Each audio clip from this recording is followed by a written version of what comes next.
따라서 여섯째인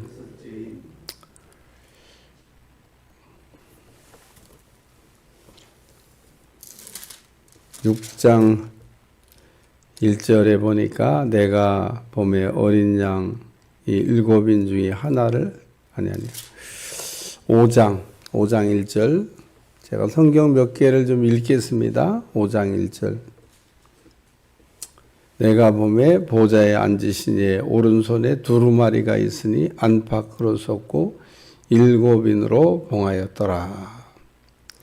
4장 1절 이리로 올라오라 이후에 마땅히 일어날 일들을 내가 내게 보이리라 하시더라. 5장 1절, 4장 1절 이렇게 보면 그 4장 1절에는 이후에 일어날 마땅한 일들을 내가 내게 보리라. 그래서 요한이 이후에 마땅히 일어날 일들을 본다고 하는 말씀을 이야기하는데 그 이후에 마땅히 일어날 일들이 쓰여진 그 두루마리 7인봉이 되어져 있다라고 하는 말씀입니다. 계시록 1장 19절 그러므로 내가 본 것과 지금 있는 일과 장차 될 일을 기록하라. 그래서 여기도 보면 장차 될 일을 기록하라. 왜 기록하라고 말씀하셨냐? 써서 소아시아에 있는 7교회에 보내야 되는 거니까 써서 기록하라. 이렇게 말씀을 했어요. 그래서 내가 본 것은 그래서 그 요한이 이렇게 본 거는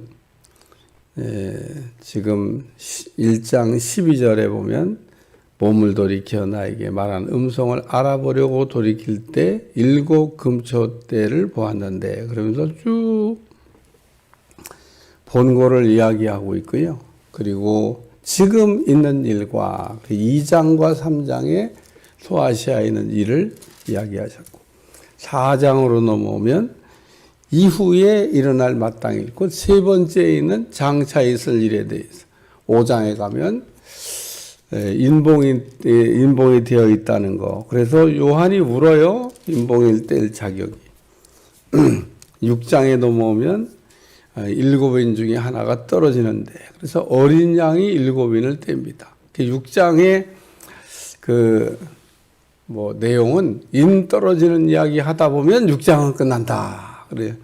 인이 6개 떨어지면 6장은 끝나는 겁니다. 그러니까 6장이고 인 6개 떨어지면 6장은 끝난다. 근데 6개 떨어지면 두루마리 안에 있는 내용을 볼 수 있나? 아직 못 봅니다. 7장에 이제 7인 드디어 장차 있을 일에 대한 내용을 기록한 두루마리가 펴지기 바로 직전에 또 6장까지 인이 떨어지고 7장이 좀 나오고 그 다음에 8장 1절에 가서 이제 7인이 떨어집니다. 자, 제가 이 인을 설명하면서 꼭 하나 머릿속에 담고 가야 될 거는 이게 초림 전의 사건이냐, 초림 이후의 사건이냐. 그런 이야기를 기억하고 가셔야 된다고 하는데 이거는 초림 이후의 사건이에요. 그리고 재림 직전의 사건입니다. 그러니까 초림과 재림 사이에 마태복음 24장에 보면 재림의 전조현상이라고 하는 것을 일어날 걸 우리 주님이 말씀하셨는데 그 재림의 전조현상 가운데 하나가 지금 일어나고 있는 일들이다. 이렇게 이해하시면 되겠어요. 마태복음 24장 한번 찾겠습니다. 자, 마태복음 24장 29절. 예수님께서 주의 임하심과 세상 끝에는 무슨 징조가 있으리요? 그러면서 24장 3절에 묻는 제자의 질문들에 대해서 대답하시면서 첫째, 미혹하는 자, 백말 타고 자칭 메시아라고 하는 것들이 이렇게 나타날 거다. 그래서 가짜 미혹하는 자가 나타날 거를 이렇게 경고하셨고 두 번째는 그 전쟁이 일어날 거를, 세 번째는 기근이 일어날 거를, 네 번째는 그 전염병이 돌 거를, 다섯 번째는 환란이 일어날 거를, 여섯 번째는 24장 그 29절 말씀 보면 지금 오늘 우리가 여섯째 인이 떨어질 때 있는 일들이 일어날 거를, 그러니까 나팔 소리가 나기 전에 이런 일이 일어날 거를 미리 말씀하셨어요. 29절, 20또 31절까지 한번 읽겠습니다. 시작. 그날 후 환란 후에, 그러니까 그날 환란 후에 즉시 해가 어두워지며 달이 빛을 내지 아니하며 별들이 하늘에서 떨어지며 하늘의 권능들이 흔들리리라. 그때 인자의 징조가 하늘에서 보이겠고 그때 땅의 모든 족속이 통곡하며 그들이 인자가 구름 타고 능력과 큰 영광으로 오는 것을 보리라. 그가 큰 나팔 소리와 함께 천사들을 보내리니 그들이 그의 택하신 자들을 하늘 이 끝에서 저 끝까지 사방에서 모으리라. 학교에서 공부하는 학생들 가운데 공부해야 될 시간에 열심히 공부하는 학생들은요, 그 장학금도 타고 공부도 잘합니다. 근데 공부해야 될 시간에 뭐 나중에 공부하지 뭐. 그리고 공부할 시간에 딴짓하는 학생들 치고 공부 잘하는 학생을 본 일이 없어요. 그러니까 우리는 늘 공부를 할 때 그냥 그때 반짝 열심히 하면 됩니다. 그게 공부 잘하는 비결인 것 같아요. 저도 목회 초년생 때 성경을 연구하고 특별히 요한계시록도 이것도 이제 제가 다 정리하려고 보따리 싸들고 다니면서 책도 읽고 말씀도 보고 주석도 보고 했던 기억이 오늘 아침에 다시 한번 떠올랐습니다.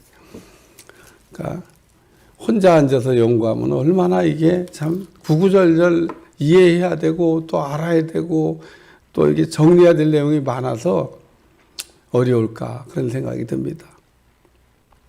제가 조금 전에 오늘 여섯 번째 인 떨어지기 전에 이렇게 짚어준 성경 말씀들이 이제 총정리처럼 제가 이렇게 짚어줬는데 그 내용들을 잘 머릿속에 기억하고 있으면 이제 요한계시록을 바르게 읽고 바르게 해석하고 바르게 은혜 받는 일이 가능하다. 그래서 제가 지금 그 몇 개의 성경을 이렇게 좀 찾아본 거예요. 그래서 이제 여섯째 인이 드디어 떨어집니다. 일곱째 인은 어디서 떨어지냐면요, 8장에서 떨어집니다. 8장, 6장과 8장 사이에는 뭐 7장이 있겠죠. 그러니까 여섯째 인이 떨어지고 그리고 7장이 있고 그리고 8장에서 일곱째 인이 떨어집니다. 그리고 이제 여러분이 뭐 미리 뭐 얘기하면 일곱째 인이 떨어질 때는 나팔 소리가 들립니다. 자, 뭐 여섯째 인과 그리고 일곱째 인 사이에는 7장이 있다는 거 다 하는 내용인데 뭐 그 얘기를 하시냐 그러지만 어쨌든 또 그것도 서론적으로 좀 알고 가셔야 되니까. 그래서 8장 1절에 보면 일곱째 인이 떼실 때 그러면서 드디어 그 일곱째 인이 떨어지는 말씀을 하시는데 어쨌든 뭐 6장 끝에 여섯째 인이 떨어지고 8장에 일곱째 인을 떼는데 그 사이에 7장이 들어있다. 뭐 내일부터 또 7장을 설명할 거잖아요. 그러니까 7장이 들어있다. 기억하시고 오늘 말씀의 핵심은 그 16절 말씀에 그 어린 양의 진노에서란 말씀이 오늘 본문의 아주 가장 큰 성경 구절입니다. 그 어린 양의 진노에서 그들의 진노의 큰 날이 이르렀으니 그들의 진노의 큰 날이 이르렀으니 그러니까 16절과 17절에 요 말씀을 하시려고 하는 게 여섯째 인의 핵심 포인트다. 여러분들 그렇게 기억하고 읽으면 되겠어요. 그러니까 항상 어떤 뭐 설교를 하든지 성경을 읽든지 그 지금 각 인이 떨어질 때마다 그 일어나는 사건이 조금씩 다른데 여섯째 인이 떨어질 때 핵심 포인트는 뭐냐? 그 어린 양의 진노에서 그들의 진노의 큰 날이 가까이 왔으니 이르렀으니 왔다는 게 아니에요. 이르렀다는 얘기지. 그러니까 이런 표현도 내용을 알면 이르렀다는 얘기지 왔다는 얘기는 아니구나. 그러니까 그들의 진노의 큰 날이 이르렀으니 누가 능히 서리요? 라는 말씀. 첫 번째는 천재지변입니다. 천체가 막 흔들리고 있잖아요, 지금. 여섯째 인이 떼실 때 보니까 지진이 일어나고 또 해가 검은 달처럼 변하고 달은 온통 핏빛같이 되고 하늘에 있는 별들이 막 떨어지기 시작하고 각 섬들과 산과 섬들이 제자리에서 이탈을 해가지고 막 움직이기 시작하는, 그러니까 이 천체가, 하나님이 만든 천체가 막 요동을 치는 거를 이야기하는 겁니다. 그래서 여섯째 인이 떨어질 때는 이렇게 천체가 요동을 치는 일이 일어난다. 좀 보면 어떻게 재밌을 것 같아요? 이런 일이 막 일어나면, 하긴 뭐 하늘에서 유성이 그냥 우르르 떨어져도 사람들은 밖에 나가고 우와 별 떨어진다 그러고 막 신나게 보시는데, 그래서 여섯째 인이 떨어질 때도 그렇게 신나게 유성 떨어지는 거 나가서 구경하면서, 이야 유성이 그냥 아주 무화과나무에 그냥 대풍 불어가고 떨어지듯이 막 우르르 떨어지네. 야 아주 그냥 하나님이 천체 쇼를 하시는구나. 너무 좋다. 천체 쇼면 좋겠는데 이런 거를 옛날 어른들은 참 표현도 잘하고 말도 잘만, 천지가 개벽하는 일인 겁니다. 천지가. 천체가 막 흔들리고 천지가 개벽을 하는 거예요. 하늘과 땅이 다 요동을 친다 그런 얘기죠. 그 창세기를 읽다 보면 땅이 이렇게 쫙 갈라졌다는 얘기도 이게 설명. 원래는 땅덩어리가 이렇게 하나였는데 땅이 두 개로 쫙 갈라졌다. 그래서 어떤 분이 지도가 지금 다 이게 천체가 요동하면서 이렇게 갈라졌잖아요. 이렇게 쫙 갖다 붙이면요 딱 맞는답니다.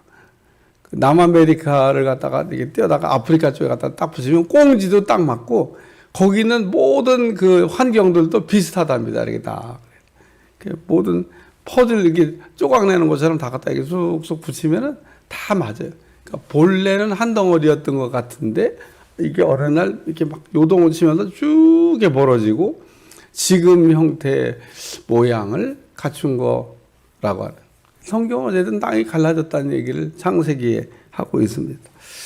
지금 이거는 주님이 다시 오시기 전에 일어날 일들인데 베드로 후서 3장 10절 한번 찾아오겠습니다. 베드로 후서 3장 10절.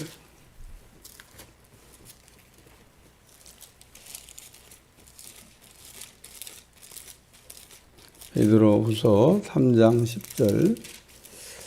바로 요한계시록 전전에 있습니다. 3장 10절 다 같이 시작. 그러나 주의 날이 도둑같이 오리니 그 날에는 하늘이 큰 소리로 떠나가고 물질이 뜨거운 불에 풀어지고 땅에 그들 중에 있는 모든 일이 드러나리로다.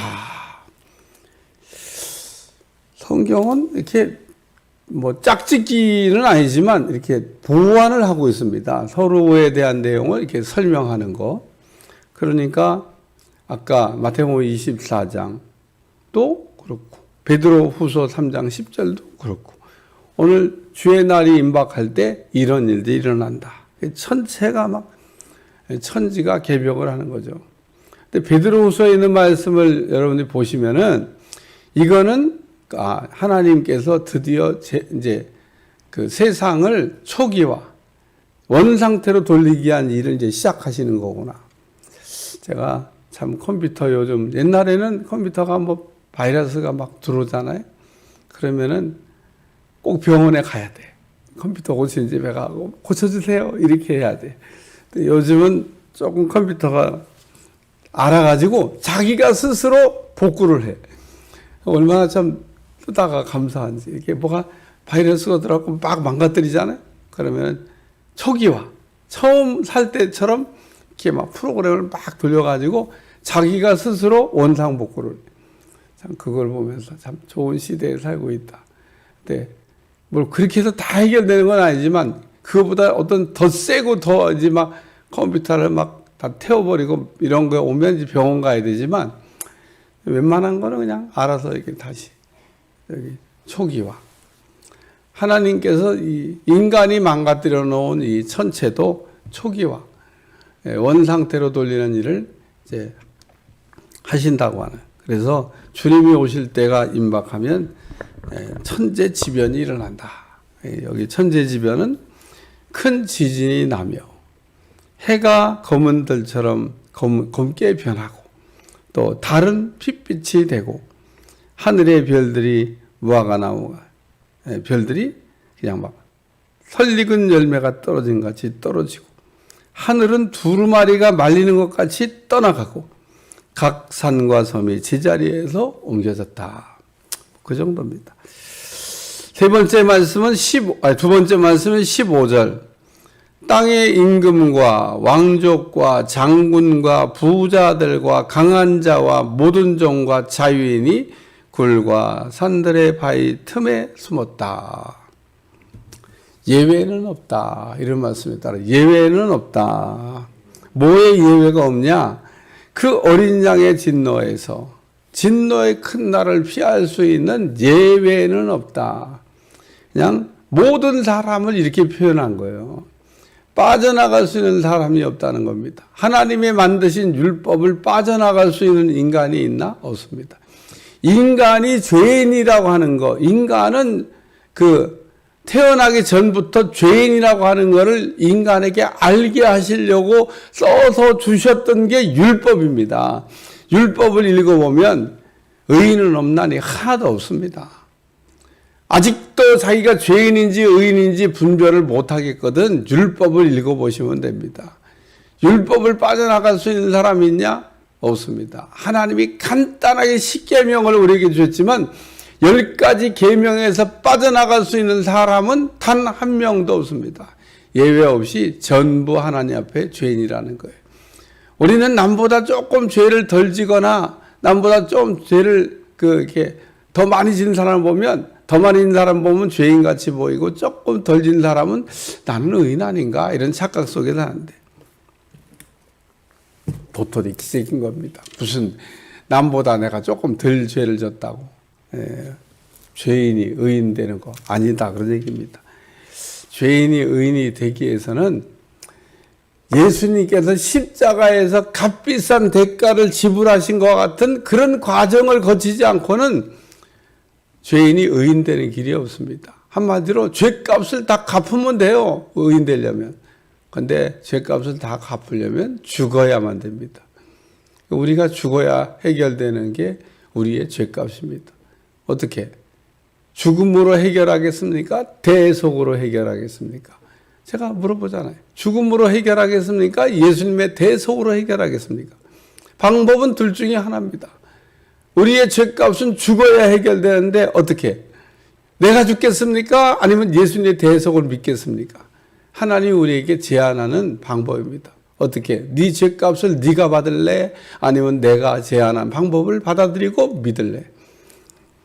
아주 말씀은 간단하게 되어 있습니다. 인간은 죄인이라고 얘기하고 우리 인간이 죄인인 걸 모르니까 죄를 깨닫게 하시려고 율법을 주셨고 그 율법은 우리를 철저하게 죄인이라고 하는 얘기를 하고 있는 겁니다. 율법은 의인 만들기 위한 법이 아닙니다. 우리는 본래 태어나기 전부터 의인이 아니었고 죄인으로 출생하고 죄인으로 살고 있는데 내가 왜 죄인이라고 얘기를 하는 겁니다. 사람들. 나 죄진 거 없는데. 나 죄인 아닌데. 죄 중에 큰 죄가 믿지 않는 죄잖아요. 하나님을 믿지 않는 것보다 더 큰 죄는 없습니다. 자범죄와 원죄를 따질 때 어떤 게 더 큰 거냐? 원죄가 큰 거죠. 근데 원죄는 그렇다고 치고 자범죄 별로 진 거 없는데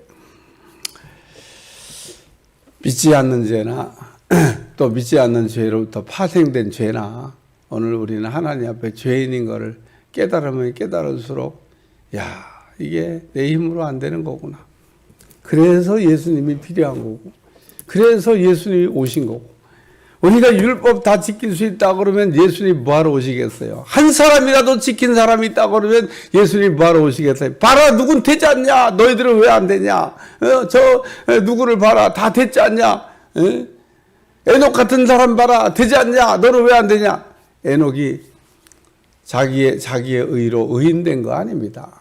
그러니까 오늘 우리가 살아가면서 평생 잊지 말아야 될 거, 대속의 은혜를 감격하며 살아가야 될 줄로 믿습니다. 하나님의 심판을 피할 수 있는 예외가 있냐? 없다는 얘기를 하고 있는 겁니다. 지금 일곱 족속을 얘기하고 있는데 왕족, 장군, 부자, 강한 자, 모든 종, 자유인, 일곱 족속을 얘기하고 있는데 이 일곱 족속이 그냥 직업상 분리해 놓은 게 아니라 다 땅에 있는 모든 사람을 이렇게 표현한 거예요. 그냥 뭉뚱그려 놓으면 나는 아니야. 왕은 그럴 거 아니에요. 내가 그래도 왕으로 태어났는데 저 윗분이 나한테 이렇게 세상권대를 다 줬는데 아유 내가 그래도 조금 나는 너희들보단 낫지 않냐? 내가 왕인데 이럴 거 아니에요. 옛날의 왕은요. 그것도 제국의 왕은 아이고 막 무시무시했습니다. 그런 시대에 안 태어난 걸 감사하게 생각해요. 제국의 왕 밑에 병졸, 이게 한번 생각해보세요. 인간도 아닌 것 같아요. 참. 남북전쟁 하는 거 봤어요? 야, 미국의 남북전쟁. 참, 그때 전쟁 쳐다보면 세상에, 어떻게 저렇게 사람을 가지고 저렇게 전쟁을 하나. 응? 사람들이 일렬로 쫙 남군, 저쪽에 일렬로 쫙 북군 서가지고 총 하나 들고 전진! 그러면 막 전진하는 거예요. 응? 어디까지 전진하냐면은 서로 사거리가 될 때까지 전진해. 그리고 발사! 그러면 빠바방! 그러면 맨 앞에 있는 사람들 누군가 맞으면 죽을 거 아니에요? 자기도 맞으면 죽을 거 아니에요? 세상에 딱 서로 마주 보이는 데까지 총 들고 막 가고 발사! 그러면 빠바방! 그러면 앞에 있는 사람들이 부르륵 죽는 거예요. 죽는 사람도 있고, 사는 사람도 있고, 다치는 사람도 있고. 그럼 또 그 다음 대열이 또 전진, 발사, 빠바방! 그럼 또 죽고. 그게 전쟁이었어요. 야, 참. 그런 시대에 총 하나 들고 전진으로 가고, 발사, 빠바방! 죽는 거야.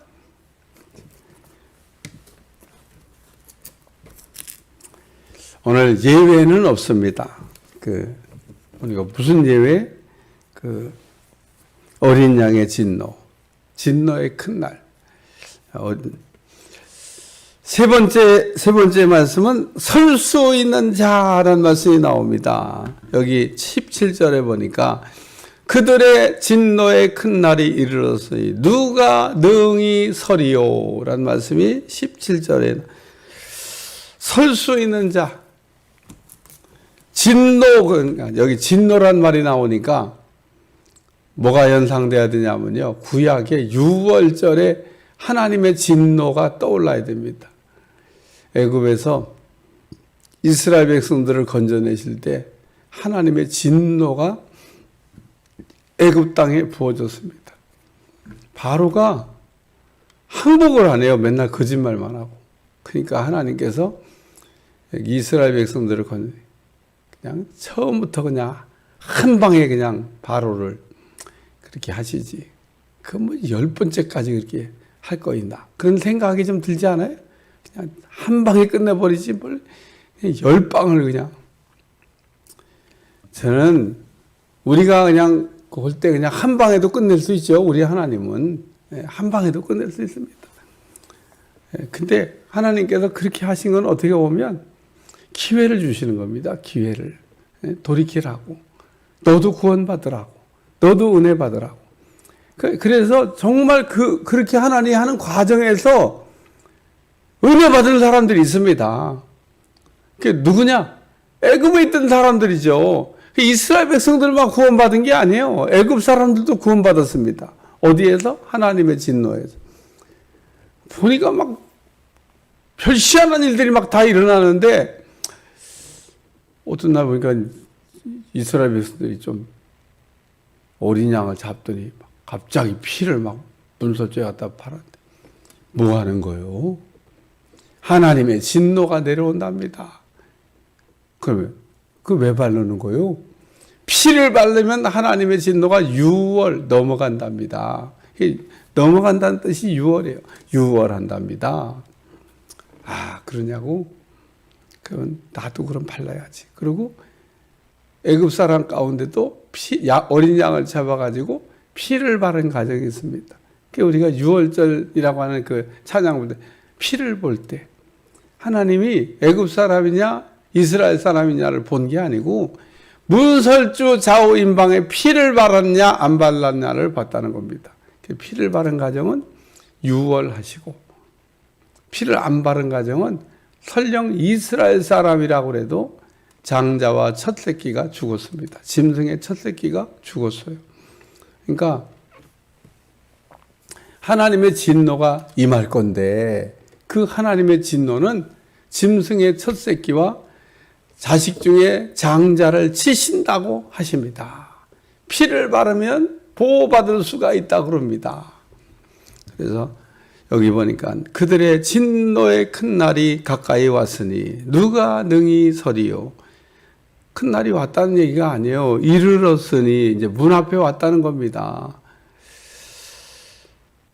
요한계시록을 막 길게 막 이게 풀어서 이게 마태복음 24장처럼 한 장으로 그냥 착 압축해서 이렇게 써놔도 좋을 것 같은데 그냥 길게 풀어서 이렇게 자세하게 우리에게 가르쳐 주셨는데 요한계시록 내용 그냥 내용 보면 뭐 우리 주님이 오신다는 얘기고 우리 주님이 나팔 소리와 함께 오신다고 하는 거 그거를 지금 얘기하기 위해서 인을 떼고 있는 거고 나팔 소리와 함께 우리 주님 오시면 하나님께서 심판하시고 그리고 새하늘과 새 땅이 오고 뭐 천연왕국이 오고 뭐 이런다는 얘기인 겁니다. 진노의 큰 날이 이르렀으니 누가 능히 서리요. 설 수 있는 사람이 되라는 겁니다. 네? 설 수 있는 자격자가 하나님의 진노의 큰 날을 하나님의 진노를 피할 수 있는 사람이 되라고 하는 그 출애굽 때도 어린 양의 피로 하나님의 진노를 피했다면 이때도 여기 어린 양의 진노에서 우리를 가리라 소리친다고 가려지는 게 아니고 하나님의 진노가 임할 때 예수님의 피를 우리가 힘입어 하나님의 진노에서 우리가 보호를 받게 되는 줄로 믿습니다. 그래요. 뜨거운 용광로 앞에 갈 때 우리가 그 자기 몸을 보호할 수 있는 보호복을 입어야 되듯이 오늘 진노의 큰 날에서 우리가 그 하나님의 진노를 피할 수 있는 유일한 길은 예수님의 피, 예수님의 보혈 외에는 다른 게 없습니다. 꼭 기억해 두시기를 축원합니다. 따라서 우리는 날마다 십자가의 대속의 피가 얼마나 우리에게 중요한 하나님의 은혜라는 겁니다. 그 은혜가 없으면 우리는 하나님의 진노를 피할 길이 없습니다. 왜 자꾸 진노에 그러냐 하냐면 나팔 소리와 함께 대접재앙이라고 하는 하나님의 진노가 쏟아질 것이기 때문에 우리 주님이 다시 오시면서 대접재앙이라고 하는 하나님의 무서운 진노가 쏟아질 것을 얘기하시는데 그 무서운 진노는 어린 양의 피가 없이는 피할 수가 없다는 얘기를 우리에게 간접적으로 해주고 있는 겁니다. 그래서 여섯째 님 떨어질 때 이거는 재림의 전조 현상입니다. 주님 오실 때가 이제는 임박했다고 하는 이야기를 말씀하고 있는 겁니다. 기도하겠습니다. 하나님 오늘도 여섯째 인을 떼실 때란 말씀으로 천체가 자전 이렇게 움직이는 천지가 개벽하는 귀한 사건을 우리가 보며 은혜 받았습니다. 복된 날 되게 하시고 하나님의 은혜가 늘 충만하게 임하도록 역사에 주옵소서. 예수님의 이름으로 간절히 기도합니다. 아멘.